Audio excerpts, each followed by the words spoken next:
एक पहाड़ी के नीचे रामगढ़ नाम का एक गांव था। गांव के सारे जानवर हरी घास खाने के लिए सुबह उसी पहाड़ी के ऊपर बसे जंगल में जाते और शाम होते होते घर वापस आ जाते थे। हर दिन की तरह लक्ष्मी नाम की एक गाय अन्य गायों के साथ उसी पहाड़ी के जंगल में घास खाने के लिए गई थी। वह हरी घास खाने में इतनी ज्यादा प्रसन्न थी कि वह कब एक शेर की गुफा के पास पहुंच गई, उसे पता भी नहीं चला। शेर अपनी गुफा में सो रहा था और वह पिछले 2 दिनों से भूखा भी था। जैसे ही लक्ष्मी शेर की गुफा के पास पहुंची, गाय की खुशबू से शेर की नींद खुल गई। वह शेर धीरे धीरे गुफा से बाहर आया और गुफा के बाहर गाय देखकर खुश हो गया। शेर ने मन ही मन सोचा कि आज उसकी 2 दिनों की भूख मिट जाएगी। वह इस तंदुरुस्त गाय का ताजा मांस खाएगा और यह सोचकर उसने एक तेज दहाड़ लगाई। लक्ष्मी शेर की दहाड़ सुनकर डर जाती है। जब वह अपने आसपास देखती है तो वहां दूर दूर तक उसको कोई भी दूसरी गाय नहीं दिखी। जब वह हिम्मत करके पीछे मुद्दी तो उसे सामने शेर खड़ा हुआ दिखाई दिया। उस शेर ने लक्ष्मी को देखकर फिर से दहाड़ लगाई है और लक्ष्मी से कहा, मुझे 2 दिनों से कोई शिकार नहीं मिल रहा था। मैं भूखा था। शायद इसलिए भगवान ने मेरा पेट भरने के लिए तुझे मेरे यहां पर भेजा है। आज मैं तुझे खाकर अपनी भूख मिटा लूंगा। शेर की बात सुनकर लक्ष्मी डर जाती है।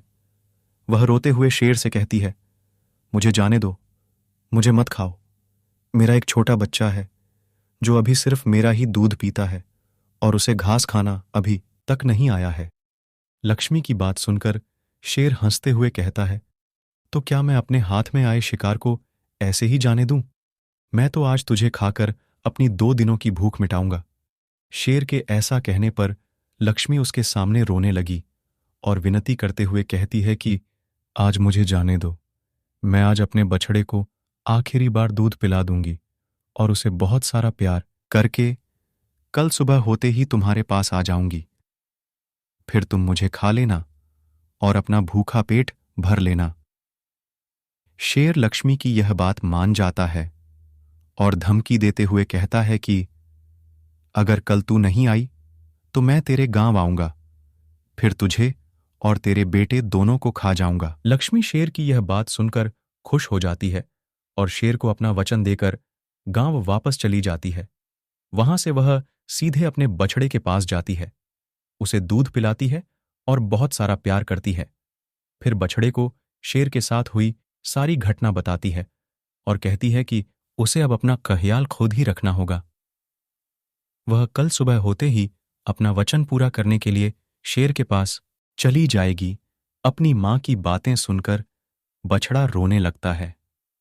दूसरे दिन सुबह होते ही लक्ष्मी जंगल की तरफ निकल जाती है और शेर की गुफा के सामने पहुंचकर शेर से कहती है, अपने वचन के अनुसार मैं तुम्हारे पास आ गई हूं, अब तुम मुझे खा सकते हो। गाय की आवाज सुनकर शेर अपनी गुफा से बाहर निकलकर आता है और भगवान के अवतार में प्रकट होते हैं।